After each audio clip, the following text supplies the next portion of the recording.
আমি আমার ডোর সাথে একটা মেসেজটা দেই। তো আমি চাইছিলাম যে ওই একটা ভিডিও বানাবো।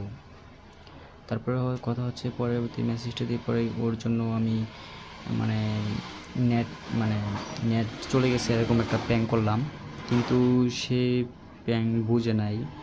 ও এনিমি মারা নিয়ে ব্যস্ত। তো আমি যে এদিকে নেট নাই সে আর দেখে না। তারপর আমি ওর জন্য অনেকক্ষণ অপেক্ষা করলাম, আমি যার জন্য মেডিকেট ইউজ করি নাই। মেডিকেট ইউজ করলে যে সে বুঝে যাবে যে আমার নেট আছে, তাই আমি নেট না থাকার একটা ভাব নিলাম।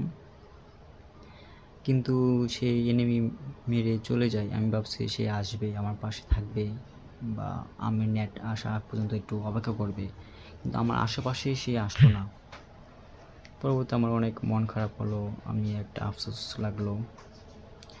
তারপরে আমি আর কি বললাম, তারপরে আমি হাল ছাড়ি নাই, ভাবছি সে আসবে।